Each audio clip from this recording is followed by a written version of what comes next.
Hi, it's Mrs. Bohan, and I hope you're doing well. And today I would like to share some information that can help you as you're reading to make inferences.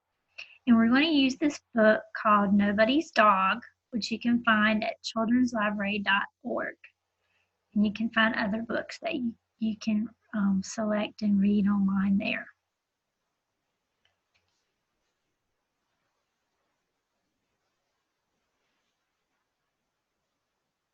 Right. So you think about inferences, this poster is going to help us to do that. So it starts out, readers develop inferences by, and then for number 1, it says, by noticing clues about the character in the text. So we think about the different characters as we read. And then the second thing that helps us with inferencing is to combine the clues with what we already know about people. So as we're reading, we think about the character and maybe someone we know that may act similarly to that character.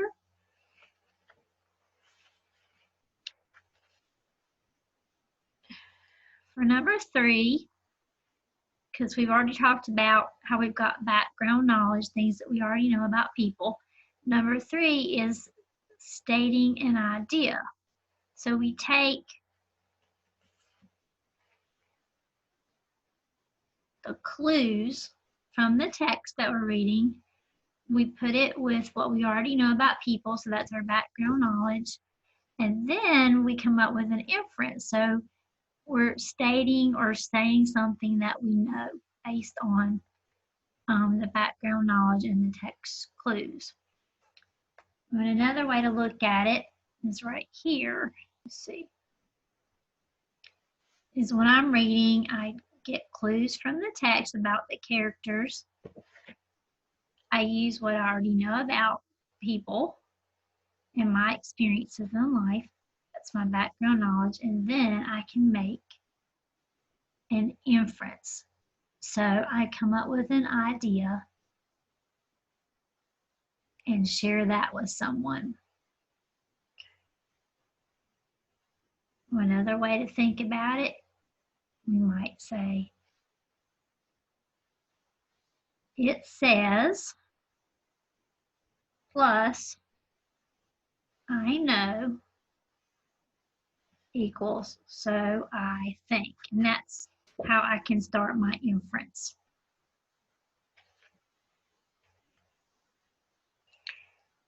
So this story is Nobody's Dog. For Daisy and Gina, who were once nobody's dogs.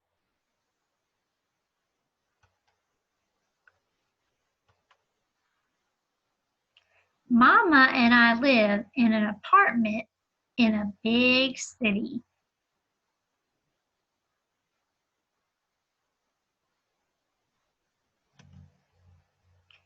I love my mama, and she loves me.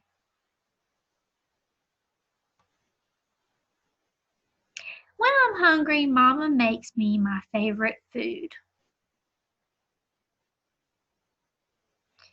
So right here, let's stop and think about what we can infer about her mom.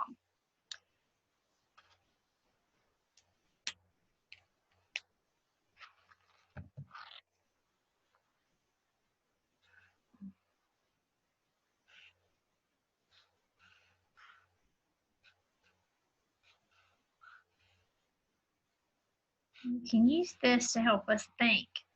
So in the text, we notice that her mom makes her food, and I think about what I already know. So every time that my mom made me food, I really enjoyed that. Think about when your family makes food for you. So I'm gonna put a happy face. So we probably feel pretty happy about that. And then over in this box, we're going to make an inference about this little girl's mom. And I'm going to put like a heart right here because that makes me think about how much her mom loves her and cares about her. So she's the type of mom that would do things for her. So that's one way that we can make an inference for this page.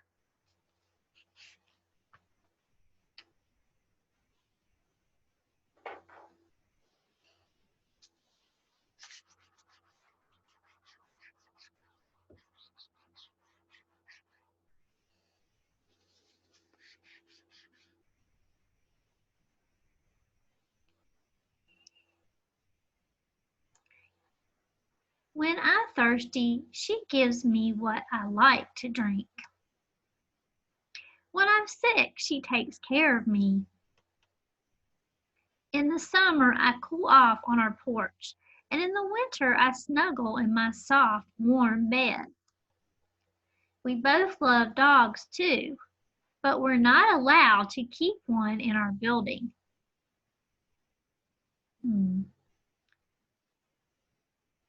So right here, I can maybe infer what the girl might say next.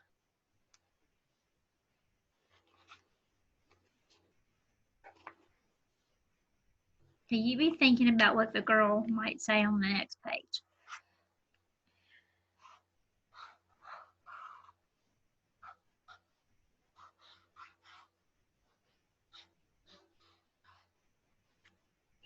All right, right here.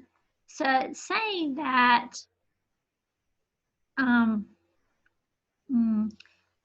dogs are not allowed. So I'm going to draw this little circle with a line through it because that makes me think of something you can't do.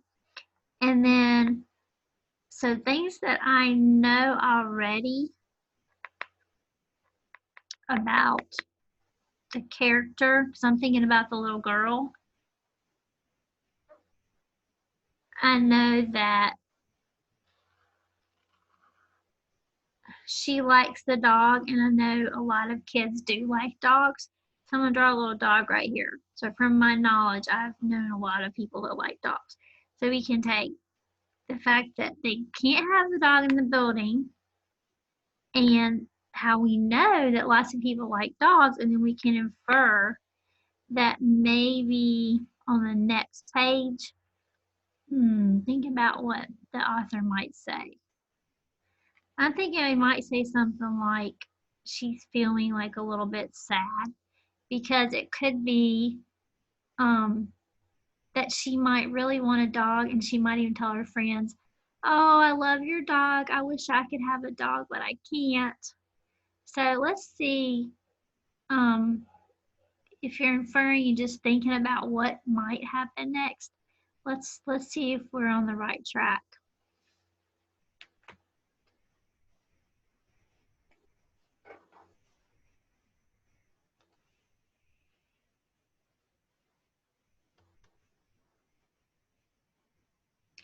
Nobody's dog lives in our city too.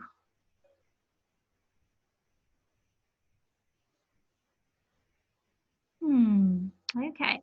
So if you look down here, this is nobody's dog. Never heard of a nobody's dog. But if it's nobody's dog, he doesn't have a home, I think, is what they mean. Let's see. Mama and I see nobody's dog when we walk to the park, go to the store, or wait at the bus stop. We see nobody's dog in the snow and in the rain. Oh, okay, so right here, think about the text is showing us how this dog doesn't have a home. So just tell someone near you what you know about kids who see like an animal that doesn't have a home.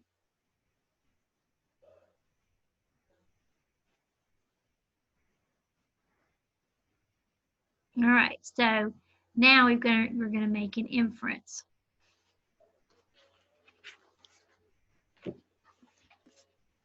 So going back to this poster,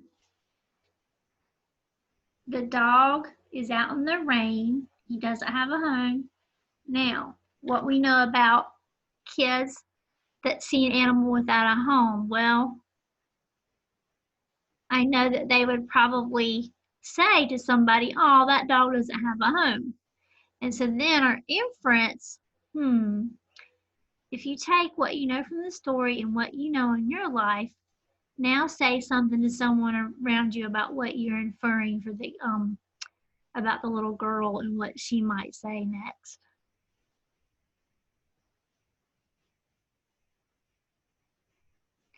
So what I'm thinking is, I think this girl really, really wants to help this dog, but since she can't have a dog in her building, I think she's going to try maybe find a different way to help the little dog.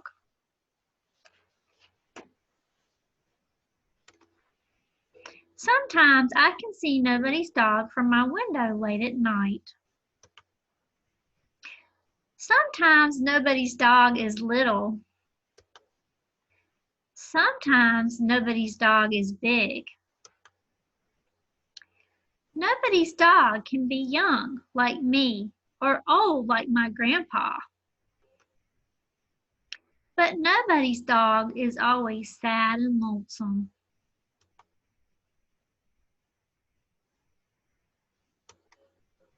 Sometimes when nobody's dog looks really unhappy, we invite him in. Our landlord doesn't mind when we say nobody's dog is just a guest. First, we check to see if nobody's dog is hurt.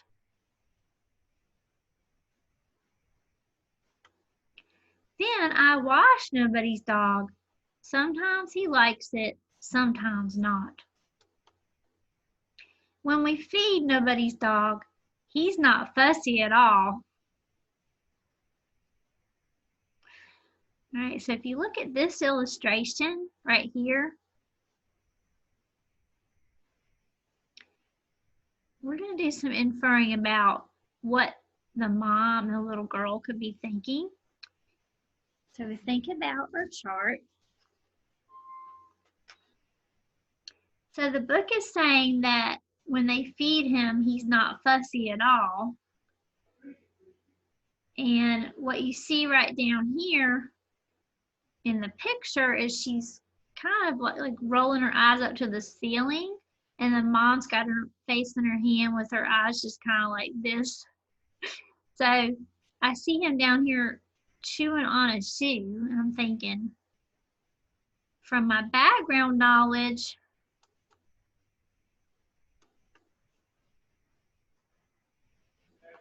whoops, gotta go back.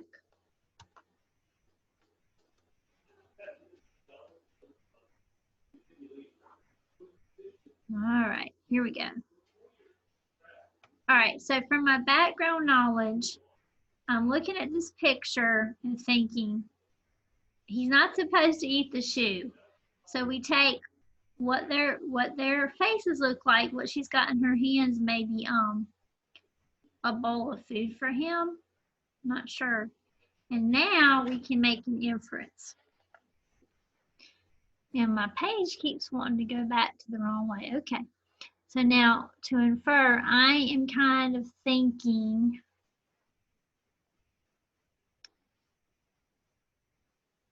that the reason it says he's not fussy at all is probably because he doesn't care. Like, if you don't fuss, it's like you don't have a problem, right? So anything they've got around there that he could eat on. And I don't think they want him to eat on that shoe. So my inference would be, because they say when we feed nobody's dog, he's not fussy at all. I know, like, you don't want them to chew on the shoe, but he doesn't care. He can chew on, put whatever in his mouth. That was a little bit trickier.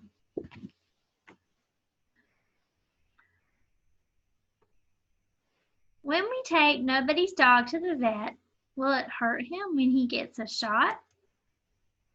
Soon nobody's dog is warm, clean, and not, well, let me try that again. Soon nobody's dog is warm, clean, and not hungry anymore. The next day we began to find a home for nobody's dog. We asked our friends to ask their friends. We put up signs at the grocery store. We put an ad in the paper. We always find the right person for nobody's dog. All right, let's stop here and think about what you might be inferring. So think about what the page says. We always find the right person for nobody's dog. Think about what that means. So if we think about putting our background knowledge with that, I think about if you're going to find the right person, and it's called nobody's dog because nobody owns them, maybe the right person would want to help them. That'd be my inference here, is that if you get the right person, then maybe it will have a home and a place to be. Sometimes the person, let's go back for a minute. Okay. We always find the right person for nobody's dog. Sometimes the person is little. Sometimes the person is big. That person can be young like me or old like my grandpa. Sometimes the person is sad and lonesome too.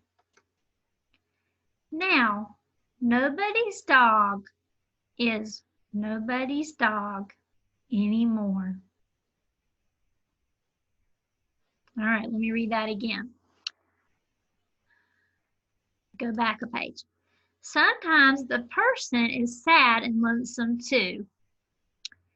So let's think about what the girl who's telling the story, what she means when she's talking about the person. Why is she saying the person? All right, so let's think. We got our little chart here. We've got to think about what we know if you say the person. So in the picture, there's this little guy right here. Think about what she thinks that he could do. So when she says the person, it's like she's trying to find the one that's right. And so we're getting into our inferencing now. She's trying to find the one that's right for the dog. Because this dog called the dog nobody's dog needs a, you fill in the word. So if you said needs a home or a house or a place, I think you're exactly right. Good inferring. Now, nobody's dog is nobody's dog anymore. Okay, think about this. Now, nobody's dog is nobody's dog anymore. And you see from the picture, he's putting his arms out and the little dog's looking up here kind of happy. So now, we've got our text. And when we think about what we know about little kids and dogs, I think he's really loving that dog. He likes the dog. So now we've got to infer what this means. Now, nobody's dog is nobody's dog anymore. We've got to come up with an idea.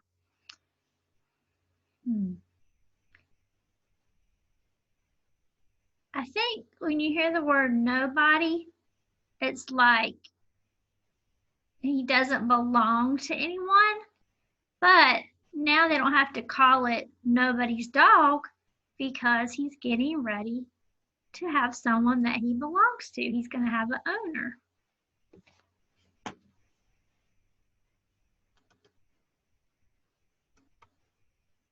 Now he is somebody's dog.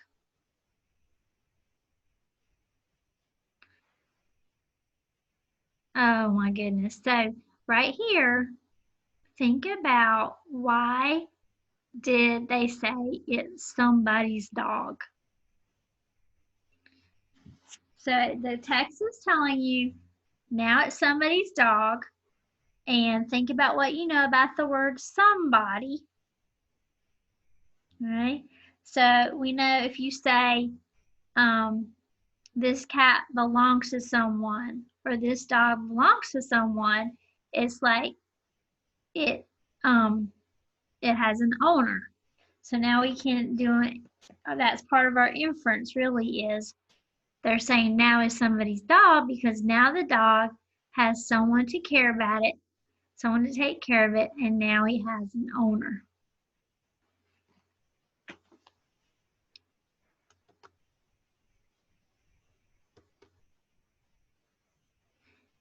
And at the very end, they talk just a little bit about some of the deeper thinking, the things that they were thinking about when they wrote the book. But what I want you to do as you continue to read this week is to use what you know about inferencing, and as you're reading by yourself or with someone in your family, you can pause at different times in your story to do some inferring. So remember, when you're inferring, you take what you've read in the text, put that with your background knowledge, what you already know about people, and your experience that you've had with people that you've interacted with, and then you come up with an inference. You come up with an idea of what you're thinking based on these two things. Then you can tell someone your inference or you can write it down. Then as you read on, you can pause at different parts in the story to do some more inferring. When you get to the end of the story, you could even write down, if this story with this character continued, what could happen next? That would be a good way to infer. And you could come up with the next story. And at the very little box right here, down here it says, this is a book about those who are in deep need of our help, understanding, solidarity, and love are feelings that we must cultivate from childhood. In this way, we become better people, and the world we live in becomes more gratifying and humane. Some big words in here. So, if you think about what the character was doing in this story, she really wanted to help the dogs. And if it says we can work on becoming more humane, it's just about the way you treat living creatures. So she just felt like she wanted to treat these dogs nicely. And then it says right here, it can be gratifying. So if something is gratifying, it really makes you feel good. So for her, helping these animals made her feel good, made her feel gratified, like she could do something good in the world. And sometimes gratified might be kind of like a feeling of being in a state of thankfulness, or you might say grateful. So you might say, this is gratifying to take something to someone who needs food. Or you might say, it's gratifying to share flowers with your mom or grandma on Mother's Day.